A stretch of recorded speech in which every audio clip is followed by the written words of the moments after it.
Hello everyone, this is Danish Singh from MERS academy. आज की हमारी क्लास है बेस्ड ऑन मॉडल्स कि भाई मॉडल्स क्या होते हैं, कितने प्रकार के होते हैं और उन्हें यूज कैसे किया जाता है। तो आज की वीडियो में हम सिर्फ इतना सा ही सीखने जा रहे हैं, लेकिन हाँ ये क्लास बहुत ज्यादा इंपॉर्टेंट है। क्यों? अगर आपको अमेरिका जाना है, वहां की लाइफ को एंजॉय करना है, तो आपको सबसे इंपॉर्टेंट चीज क्या आनी चाहिए? वहां की लैंग्वेज आनी चाहिए। क्या आनी चाहिए? लैंग्वेज। वैसे ही इंग्लिश सीखने के लिए आपको इंग्लिश के कॉन्सेप्ट्स आने चाहिए, ना कि हिंदी भाषा आनी चाहिए। Got it?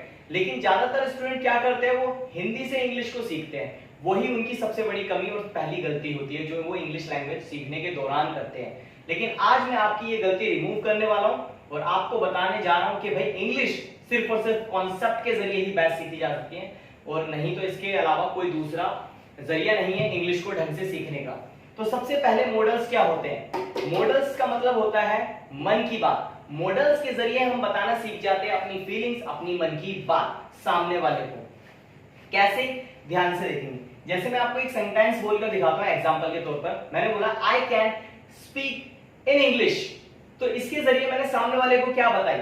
मैंने अपने एक मन की अपनी एक एबिलिटी बताई। क्या बताई? एबिलिटी। अगर कैन नहीं होता तो मैं ये एबिलिटी सामने वाले को नहीं बता पाता कि भाई इंग्लिश मैं बोल सकता हूं।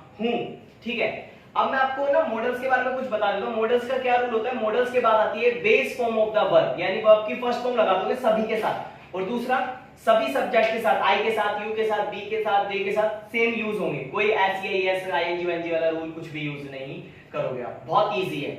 अब बात करते हैं मॉडल्स कितने होते हैं। तो मॉडल्स होते हैं 13 और कुछ लोग बोलते हैं 10। तो मैंने आपको 13 पढ़ा दिए पूरे के पूरे। कौन कौन से देखते हैं?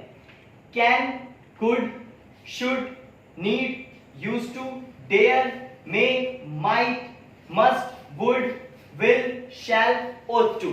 अब मैंने आपको क्या बोला था कि आपको जो इंग्लिश है वो कॉन्सेप्ट से सीखनी है, हिंदी से नहीं। कैसे? देखो, यहां पर लिखा कैन। कैन का मतलब भी होता है सकता हूं। यहां पर लिखा कुड। कुड का मतलब भी होता है सकता हूं और सकता था भी होता है।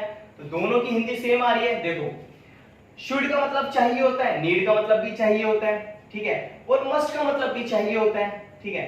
अब यहां पर लिखा मे का मतलब भी होता है सकता हूं, और माइट का मतलब भी होता है सकता हूं, ठीक है।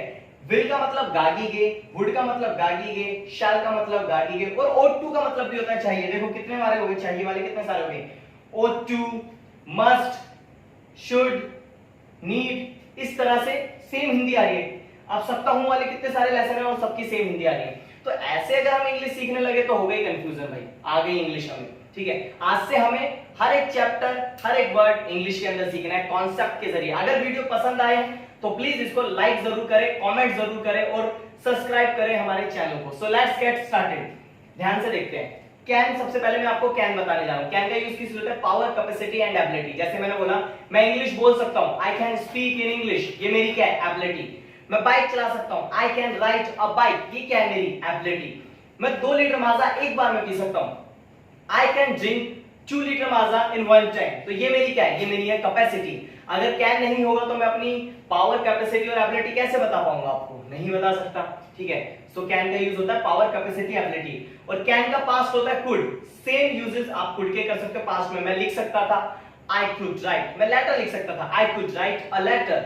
ठीक है, मैं इंग्लिश बोल सकता था I could speak in English, ऐसे आप बोल सकते हो। और कुड का यूज होता है परमिशन के लिए भी। क्या? With respect. विद रिस्पेक्ट, जैसे आपको परमिशन मांगनी है, सर क्या मैं अंदर आ सकता हूं, तो आप ऐसे भी बोल सकते हो could I come in sir. ठीक है, could I attend a call sir, इस तरीके से आप परमिशन भी मांग सकते हो। तो सकता हूं हिंदी आ रही है, लेकिन किस लिए यूज हो रहा है प्रेजेंट में कुड का?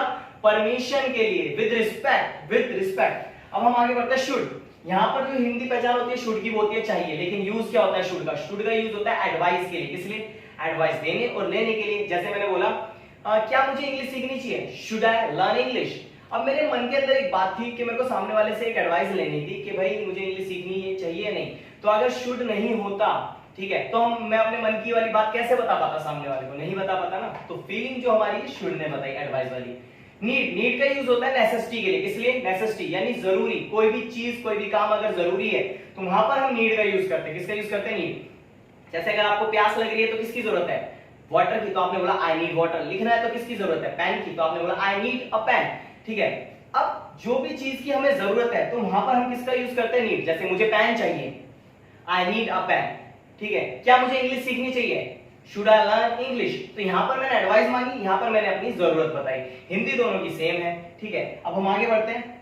यूज टू की हिंदी पहचान होती है ता था ती थी ते थे, जो कि लोग आपको बताते हैं, लेकिन इसका कॉन्सेप्ट रियल क्या है, वो है पास्ट हैबिट्स बताने के लिए यूज होता है कि भाई बीते हुए समय में हम क्या करते थे क्या नहीं करते थे। जैसे मैंने बोला मैं बचपन में क्या करता था, मैं डोरेमोन देखता था, I use to watch Doraemon. मैं शक्तिमान देखता था, I use to watch Shaktimaan. मैं गुल्ली डंडा खेलता था, I use to play tip catch, ठीक है। मैं सोनपरी देखता था, I use to watch Sonpari. तो ये मैंने पुराने सीरियल्स भी आपको याद दिलवा दिए। जैसे कि मैंने बोला मैं शकला का बूम बूम देखता था, आई यूज टू वॉच शकला का बूम बूम। तो जब मैं छोटा था तो मैं ये वाले सीरियल्स देखता था। तो पास्ट हैबिट्स के बीते हुए समय में हम क्या क्या करते थे वो बताने के लिए यूज टू का यूज करते हैं, ना कि आप किसी को बोलो ता है ती है ते है के लिए करते हैं, ये गलत है, ठीक है। अब हम यहाँ पर बात करते हैं मे की हिंदी पहचान भी कैन की तरह होती है सकता हूं, लेकिन मे का यूज अलग होता है। मे का यूज होता है पॉसिबिलिटीज के लिए और परमिशन मांगने के लिए विद रिस्पेक्ट। जैसे कि मैंने बोला, मैंने देखा भाई बादल छाए हुए हैं, काले बादल छाए हुए और बारिश हो सकती है, तो मैंने बोला इट मे रेन टुडे। तो भाई मैंने जो बादल को देख के फील किया, अगर मुझे सामने वाले को बोलना है तो मैं मे के जरिए उसको बताऊंगा। अगर ये नहीं होगा तो मैं अपने मन की बात नहीं बता सकता, आप तक नहीं पहुंचा सकता। तो इसलिए मॉडल का मतलब होता है मन की बात। तो मन की बात होता कैसे है वो भी मैं आपको साथ के साथ सिखा रहा हूं।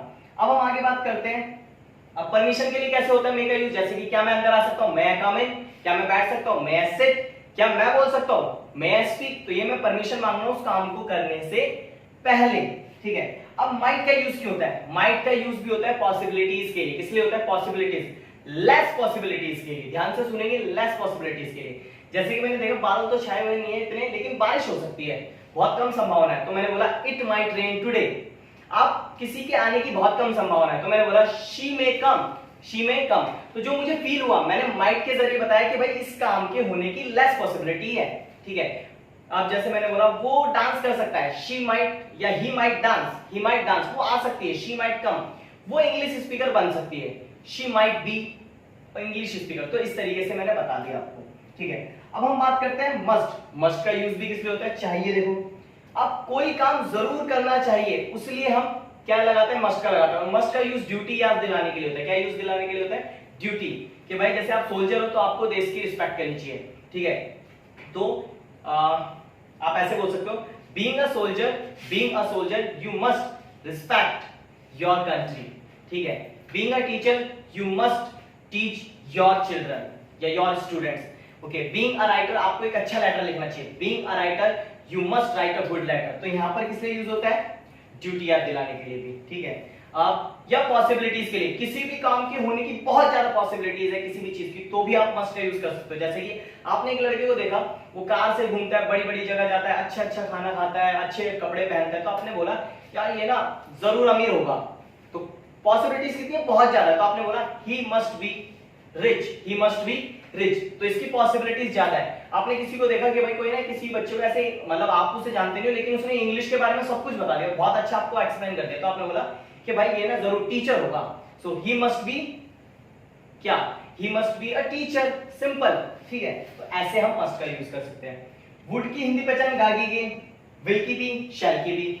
लेकिन वुड का यूज किस लिए होता है? वुड का यूज होता है विश के लिए। जैसे मैंने बोला मैं बर्गर खाना चाहूंगा, I would like to have burger. और कैसे विश बताओगे? फॉर्मल विश, रिस्पेक्ट के साथ ये सेंटेंस बोला जाता है। सीनियर के साथ भी यूज कर सकते हो, अपने से जूनियर के साथ भी यूज कर सकते हो। ऐसा कुछ नहीं है कि आप जूनियर के साथ कोई दूसरा लेसन यूज करेंगे, वुड लाइक टू यूज कर लो। जैसे मैं बर्गर खाना चाहूंगा, I would like to eat burger. मैं पिज्जा खाना चाहूंगा, I would like to eat pizza. मैं कोल्ड ड्रिंक पीना चाहूंगा, I would like to drink cold drink. अगर ये वुड लाइक टू नहीं होता तो मैं अपने इस मन की बात, अपनी एक विश को आप तक कैसे पहुंचा पाता कि भाई मैं ये चीज खाना चाहता हूं या ये काम करना चाहता हूं। Got it? अब हम आगे बात करते हैं विल और शैल। विल और शैल का यूज मैंने आपको अपनी पहली वीडियो में बता रखा है, तो आप विल और शैल के 5 वो यूज कमेंट बॉक्स में जरूर लिखें ताकि मुझे लगे हाँ ये बच्चे पढ़ भी रहे हैं, ठीक है। अब हम आगे बात करते हैं last but not the least, ought to। ought to का मतलब होता है चाहिए, इसकी भी हिंदी पहचान चाहिए, लेकिन इसका यूज होता है किसी को उसकी मोरल ड्यूटीज याद दिलाने के लिए। क्या दिलाने के लिए? मोरल ड्यूटीज याद दिलाने के लिए। जैसे मैंने बोला आपको रेड लाइट फॉलो करनी चाहिए। अब रेड लाइट खाली सामने वाले को फॉलो करनी चाहिए, हमें भी करनी चाहिए, सभी को रेड लाइट फॉलो करनी चाहिए।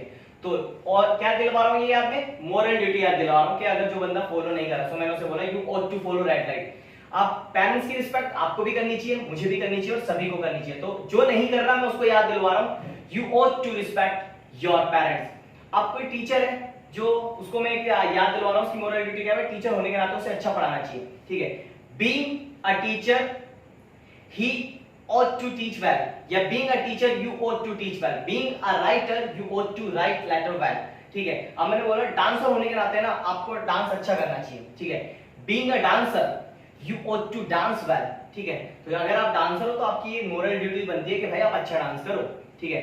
being a English speaker you ought to speak in English well, अगर आप एक इंग्लिश स्पीकर हो तो ये आपकी ड्यूटी बनती है, ठीक है। ये आपकी एक मोरल ड्यूटी बनती है कि आपका कर्तव्य है कि आप एक अच्छी इंग्लिश बोलो, ठीक है। अब हम आगे बस एक लास्ट रह गया, मेरे को याद आ गया, मैंने आपको हिम्मत ये डेयर नहीं बताया। तो डेयर जिन भी कामों को करने में हमें डर नहीं लगता, क्या, नो फियर, वहां पर हम यूज करते हैं डेयर का। जैसे I dare to go, I dare to speak, I dare to speak in English in front of that person, ठीक है। यानी मुझ में डर नहीं है, हिम्मत है, क्या है, हिम्मत, ठीक है। अब जैसे मैंने बोला I dare to ride bike, okay, मुझे बाइक चलाने से डर नहीं लगता। I dare to ride scooty, तो मुझे स्कूटी चलाने से डर नहीं लगता। तो जिन भी कामों को करते वक्त हमें डर नहीं लगता, तो इसका कॉन्सेप्ट ये है कि डर नहीं लगता जिन भी कामों को करते वक्त, वहां पर हम डेयर का यूज करते हैं। तो मैंने आपको 13 के 13 मॉडल्स बता दिए हैं। आई होप आपको समझ आए होंगे। अगर आपको पसंद आई ये वीडियो और बिल्कुल इजीली समझ आ गए तो इस वीडियो को ना लाइक करें और शेयर करें, चैनल को सब्सक्राइब करें। Thank you for watching this.